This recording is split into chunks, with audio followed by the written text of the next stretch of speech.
It was raining the morning they threw her out. Not a soft drizzle. No.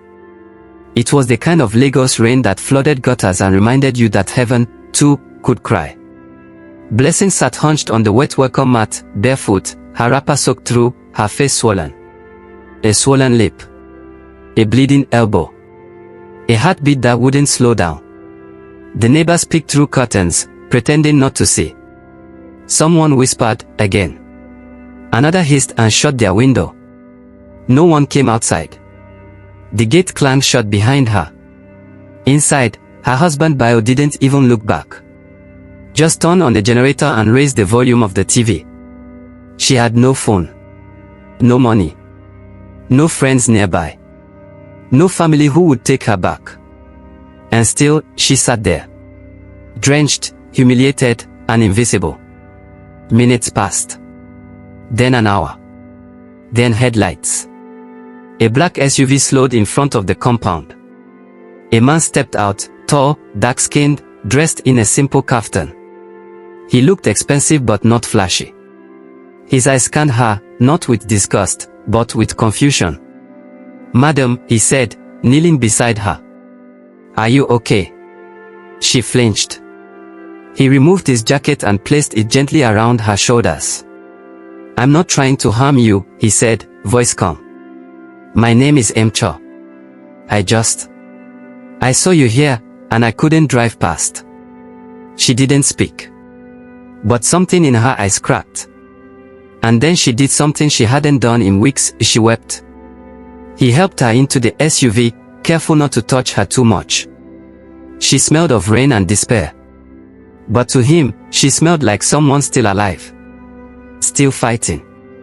He took her to his house, an estate in Lekki, quiet and secure. Marble floors. Clean linens. A housekeeper named Mama O who said nothing when he carried her inside, only nodded and fetched hot water. That night, Blessing lay on a guest bed with a real mattress, under warm light, the first warmth she had felt in months. She still didn't speak much, but her body was starting to believe she was safe. Days passed. She barely left the room. Mama O brought her pepper soup and hot towels. Mcho came home early just to check in, asking nothing, demanding nothing. On the fourth day, she spoke. "My name is Blessing." "I know," he said gently. "I found your ID in the wrapper pocket. I didn't want to go through your things. I just needed to know who you were." She looked down. "You should have left me there." "No," he said. "No one deserves to be discarded like that." She wanted to ask why he cared. But she didn't. Because part of her wanted to believe that maybe, just maybe, kindness still existed. That evening, she stood in the guest bathroom, staring at herself in the mirror. The scar on her cheek. The bags under her eyes. The way her shoulders curled inward like a frightened child. She touched her face and whispered, "Who are you now?" Behind her, the reflection didn't answer.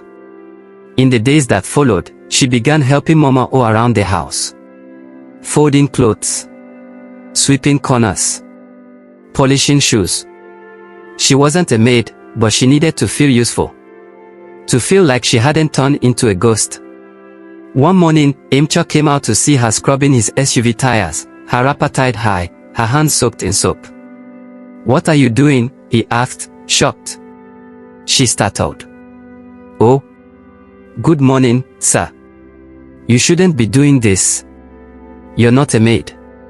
"I'm not doing it because I have to," she replied, standing slowly. "I'm doing it because I'm grateful. You've been through enough. You deserve rest."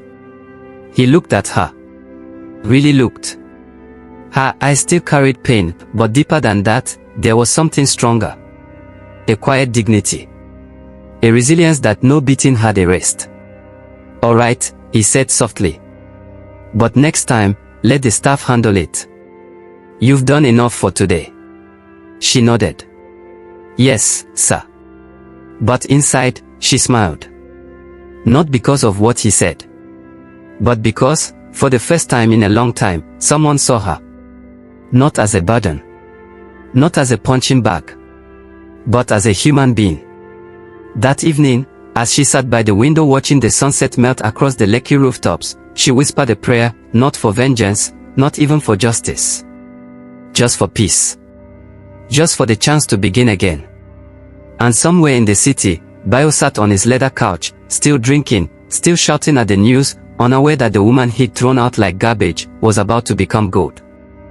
The next morning, Blessing came downstairs early, barefoot on cool tiles, her wrapper tied tight, hair wrapped in a simple scarf. She found Mama O setting the table. "Let me help," Blessing said. Mama O smiled. "You should rest, my dear. I've rested enough. Please." Mama O stepped aside. Together they laid out plates, spoons, a jug of fresh orange juice. A quiet rhythm formed between them, wordless, but warm. Later that afternoon, Blessing prepared a full meal. Not the quick, dry rice she used to throw together when Bayo backed orders from the living room. No, this was intentional. Vegetable soup rich with bitter leaf and dried catfish. Smooth pounded yam, shaped by hand. Grilled tilapia, seasoned with pepper, crayfish, and a little nutmeg, her secret ingredient. When Emcho returned home and stepped into the dining room, he stopped short. She was placing the last bowl on the table, her cheeks pink from heat, her hands still smelling of odori. I wasn't sure if you like spicy food," she said, suddenly nervous. He sat, picked up a spoon, and took one bite. Then another. Then he leaned back in silence. "This is incredible," he said finally. She laughed quietly, the sound unfamiliar even to herself. "Thank you. Mama O taught you this?" She hesitated. "No. I used to cook a lot for him." Emcho didn't ask who him was. "He didn't need to." "And he still treated you like that?" he asked gently. Blessing shrugged. "When someone doesn't value you, it doesn't matter what you do." There was a silence between them. Heavy, but not uncomfortable. "I value this," he said, lifting his fork again. "And I value you." She looked up, startled. He meant it. Every word. That evening, they sat in the garden. The air smelled of hibiscus and dust, the sun melting into the sky like palm oil in hot soup. A slow golden dust covered them. Blessing sipped zobo from a small glass. Emcho sat beside her, sleeves rolled, telling stories. He spoke of his childhood in Onitsha, how he hawked brick pads with his uncle under the scorching sun, how he saved every naira to import his first container of auto parts. He told her about his mother's death when he was 16, and how that loss turned him into stone. "I never let anyone in after that," he admitted. "Business was my shield. Success made me feel safe." "And now," she asked softly.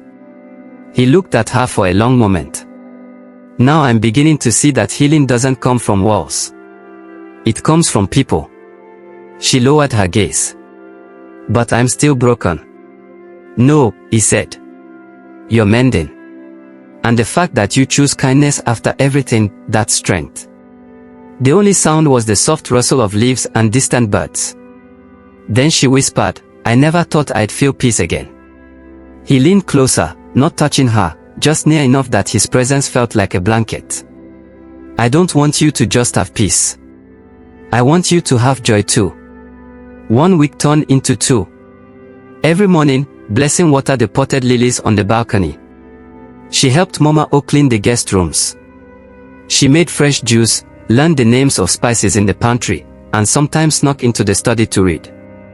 She was still healing. But something inside her was stirring.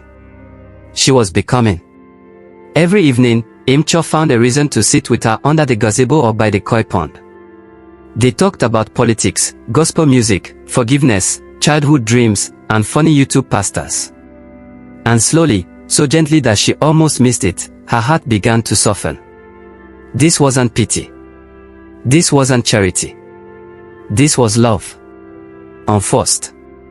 Unexpected. Undeniable. On the 24th day, it happened. They were having breakfast beneath the garden canopy. Blessing had made akra and pap, the pap smooth and sweetened just right.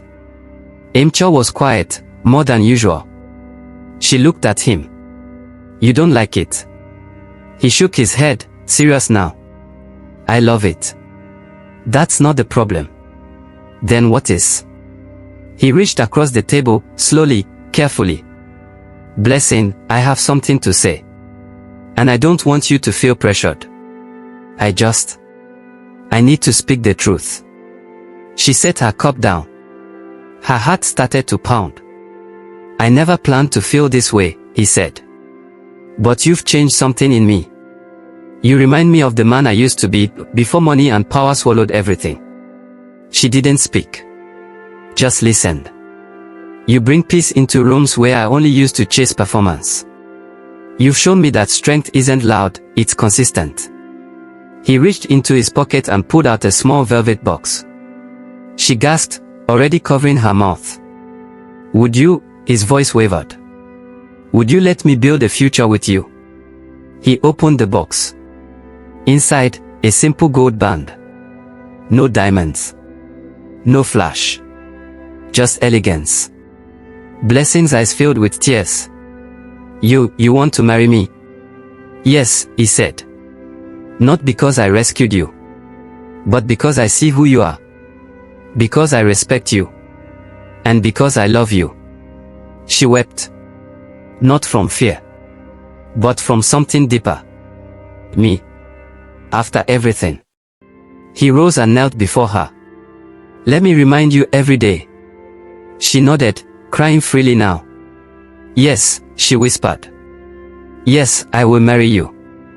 And just like that, less than a month after being thrown out like garbage, Blessing became the bride of one of the most powerful men in Nigeria. No newspapers. No Instagram influencers. Just a chapel by the sea, a barefoot flower girl from an orphanage, and the sound of violins. As she walked down the aisle, every step said, I survived. And Emcho, standing at the altar, knew. He wasn't just marrying a woman. He was marrying a warrior. Emcho never made a scene. That wasn't his style. He believed in quiet justice, the kind that didn't need headlines, fists, or fire. But the day he saw Blessing pause again in front of the mirror, her fingers gently brushing the scar near her eye, he knew something had to be done. Not for revenge. For restoration. She had become the soul of his home. Gentle. Grateful. Diligent. But even in her laughter, he noticed the way her eyes dimmed whenever she passed the guest room mirror. The way her hands sometimes trembled when he mentioned the mainland. She never said it, but the silence was loud. A part of me is still trapped in that house. That night, Emcho made a single phone call. I want to buy a property, he told his personal lawyer. A duplex in Victoria Island. Find out who owns Blessing's old house. Within 48 hours, the paperwork was on his desk.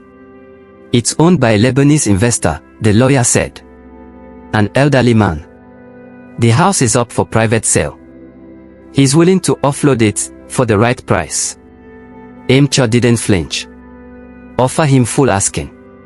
Transfer it into her name. The sale went through within days. 2 weeks later, Bayo heard a knock at his front door. He opened it, shirt unbuttoned, eyes bloodshot. A man in a suit stood there with a formal envelope. The property has been sold, the man said calmly. You have 30 days to vacate. The new landlord will take possession soon. What nonsense is this? Bayo shouted, snatching the paper. So to who? The new owner requested discretion, the man replied coolly. However, she will meet with you to discuss the relocation timeline. She? Bayo asked, confused. The man said nothing more. Just turned and walked away. A meeting was arranged. The location, a quiet property office in Ikoyi. Bayo arrived late, disheveled, the stench of cheap beer clinging to his clothes. His life had been unraveling. He had been quietly demoted at his father's company. His accounts were under investigation. His latest girlfriend had left with his last working ATM card. He expected a faceless landlady. What he saw nearly made his knees buckle. Blessing. Seated calmly at the conference table, dressed in a crisp white blouse and an emerald green skirt. Her hair neatly braided, her chin lifted with quiet power. She didn't smile. She didn't frown. She simply looked at him. You're the new landlord?" Bayo stammered. She nodded. "Yes." He blinked, stunned. "But, how?" She didn't answer that. Instead, she slid the eviction notice toward him again. "You have 30 days, she said. "But I'm giving you 2 weeks. His jaw tightened. "You're doing this to disgrace me, Abi. You want to destroy me?" Blessing looked at him for a long moment. Her voice, when it came, was soft. "If I wanted revenge, I wouldn't be sitting here. I'm only doing what you taught me, to stop staying where I'm not respected." He looked down, unable to speak. As he stood to leave, she added, "Bayo, I forgive you. But your cruelty no longer has a place in my life." Outside, Bayo staggered into the sunlight like a man waking from a long, dark dream. The house. The power. Even her silence, gone. This time, no one was coming to save him. Back inside, Blessing closed her eyes and whispered a short prayer, not of triumph, but of release. Justice had been served, not with anger, but with a deed signed in her name. Weeks passed. Bayo was gone from the house. The compound had been cleared. Blessing stood in the middle of the once familiar living room. She remembered the stains on the wall from his angry outbursts. She remembered the corner where she used to kneel, begging for forgiveness after being slapped. She remembered the floor where she once laid her mat because he locked her out of the bedroom. But the house no longer felt like pain. Now it felt like victory. She turned to Cho, who stood at the doorway, watching her with quiet pride. "I don't want to live here," she said. "I didn't think you would," he replied. "I just needed to see it. One last time." And with that, she walked out, not as a broken wife, not as a discarded woman, but as the owner. The next month, the house was renovated and listed as a rental. The proceeds were donated to a cause close to her heart, women like her, who had nowhere to go and no one to turn to. One of the first beneficiaries was Wura, a taxi driver who had fled an abusive husband. She now worked as the official driver for a new initiative launched by Blessing and Cho. The name of the shelter: Amara Haven. A place for healing. A place for beginning again. Blessing didn't just reclaim her house. She reclaimed her name, her power, her story. And somewhere in Suralia, Bayo sat outside a dingy bar, sipping palm wine from a plastic cup, watching the world move on without him. His name was no longer feared. His presence, no longer respected. The woman he had thrown out like garbage had become a force the entire nation would soon hear about. And him? He was just a fading whisper in a story that no longer centered him. Blessing stood on a polished stage in the garden of the mansion she once entered as a broken stranger. Fairy lights twinkled above, hanging like hope from every corner. The night air smelled of hibiscus and jollof rice. Rows of white chairs filled the courtyard, each one occupied by survivors, donors, community leaders, journalists, and ordinary women who had found courage through her story. A banner behind her read, "Grand Opening, Amara Haven, a shelter for women in crisis." She stepped forward. A soft breeze lifted the ends of her fitted lace gown. Her voice, once trembled with shame, now carried strength. A microphone in her hand, but it was her presence that commanded the room. "There was a time," she began, "when I believed silence was noble. That suffering made me strong.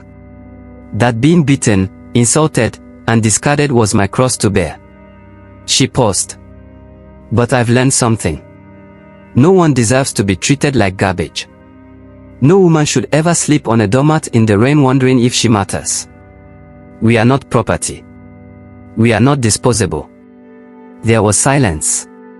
Then a wave of applause broke through like a thunderclap. Some women in the audience cried. Others simply held each other. Standing beside her was Cho, his hand resting gently on her back. He had given her shelter, but more than that, he gave her space to become. To rediscover herself. To rebuild her life not from pity, but from power. She turned, smiled at him, then picked up the ceremonial scissors. With one clean cut, the ribbon fell, and Amara Haven was born. Inside, the shelter was simple but beautiful. Brightly painted walls. Clean bedding. A counseling room. A fully equipped kitchen. A vocational training room. And a small, cozy library named Mama O's Corner, in honor of the woman who once brought her pepper soup when she could barely speak. That evening, Blessing and Emcho sat quietly in the garden, listening to laughter coming from inside the shelter. "You changed everything," he said, gazing at her. She rested her head on his shoulder. "No. I just refuse to stay broken." 6 months later, the High Court of Lagos granted Blessing an uncontested divorce. Bayo didn't appear. He didn't send a lawyer. He didn't even acknowledge the petition. It was as though the man who once controlled her world had disappeared from it. The judge looked at her and said, "You are now free." Blessing didn't cheer. She didn't cry. She simply smiled, the kind of smile that came not from triumph, but from quiet release. Outside the courtroom, Emcha waited in a grey kaftan, a single white rose in his hand. "It's done," she whispered. "Yes," he replied, taking her hand. "Now we begin again."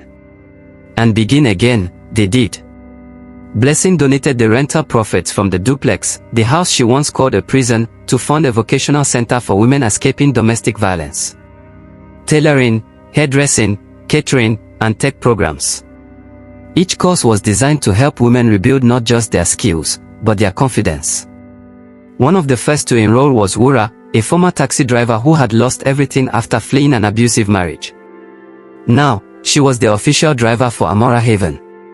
Her first assignment: picking up 2 teenage girls abandoned by relatives and left on a church bench, just like Blessing once was. The initiative made headlines. From beaten to builder, how one woman's pain sparked a movement. Blessing declined all interview requests. Her work spoke loud enough. Meanwhile, somewhere in Soralia, Bayo sat beneath a rusting zinc roof, hunched over a plastic cup of palm wine. His shirt was stained. His shoes had holes. His phone, once his symbol of status, had been disconnected. He hadn't shaved in weeks. Regret clung to him like sweat. When he saw a newspaper headline featuring Blessing and Emcho launching a second shelter in Abuja, he folded the paper and looked away. His name wasn't mentioned. But his shame didn't need ink. It was loud enough.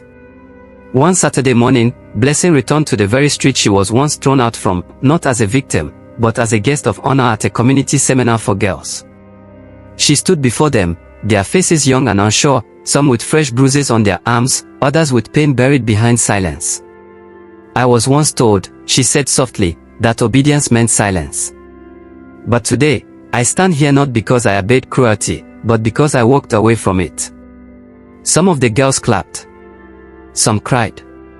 Some just stared, soaking in her every word. She smiled.